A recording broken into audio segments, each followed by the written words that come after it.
Something really rare and dramatic just happened on the House floor tonight.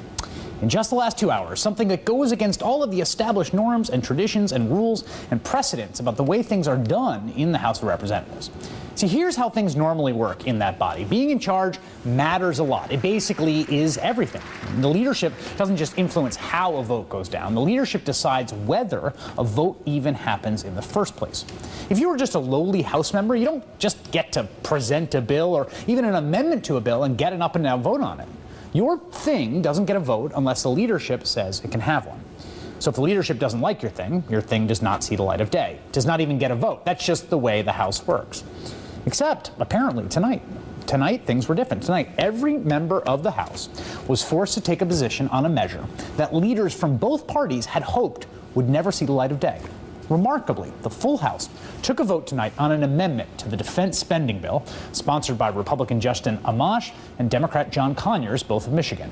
An amendment that would essentially bar the NSA from the practice of bulk collecting phone records and other metadata from people not suspected of crimes.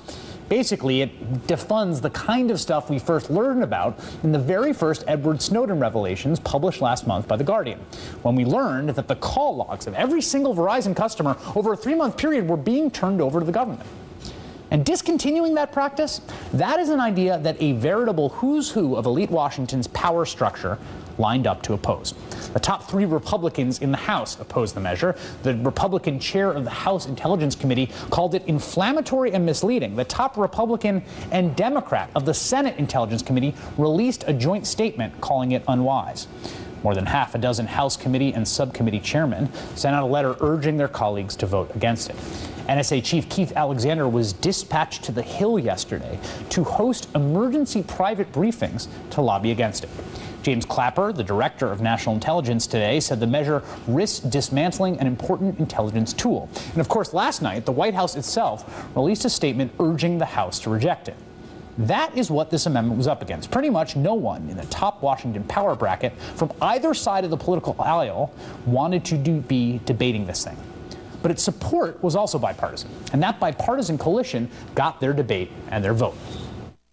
Opponents of this amendment will use the same tactic that every government throughout history has used to justify its violation of rights: fear.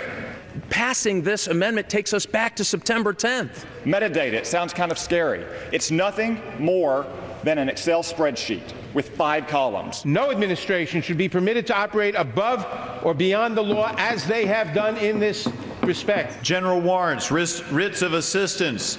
That's what we're looking at. Ben Franklin said, "They who give up essential liberty to obtain a little temporary safety deserve neither liberty nor safety."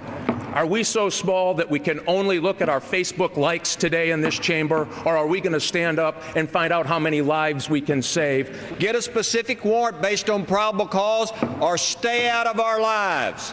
And that's the way it is. Gentleman's time has expired. Ted Poe giving it to him straight.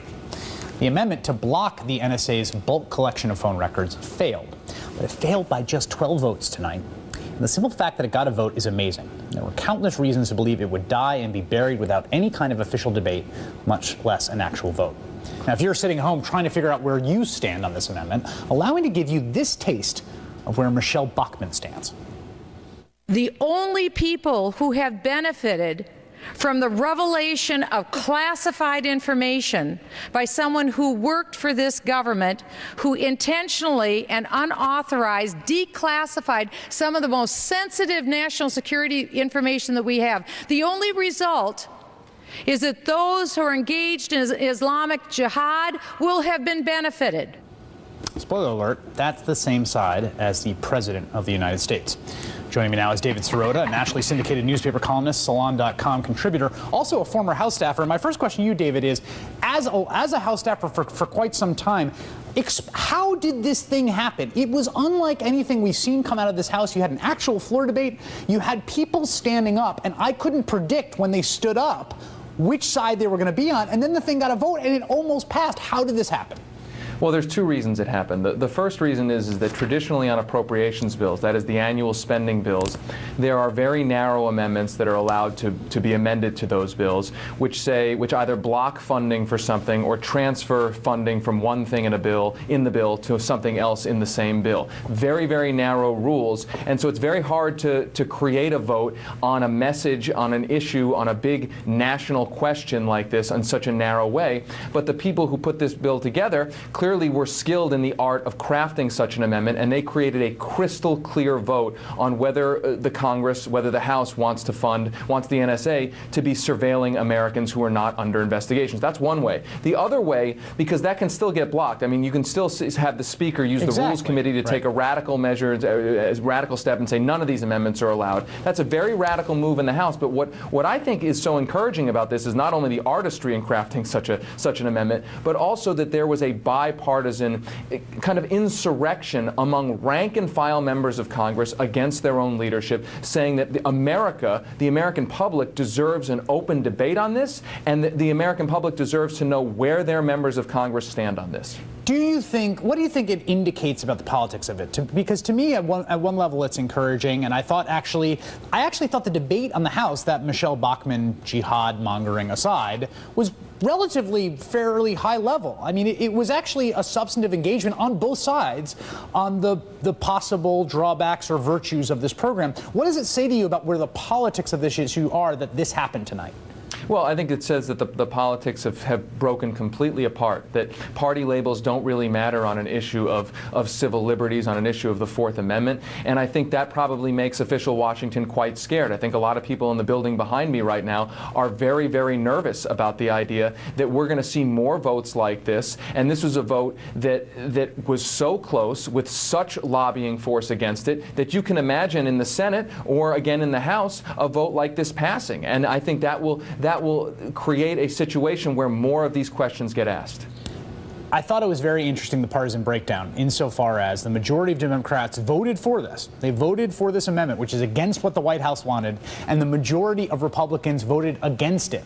And I think it's interesting because we talk about how topsy-turvy the politics of this get with civil liberties, but it suggested to me that the progressive base of the Democratic Party in the House is basically where you would think they would be, where I personally would want them to be.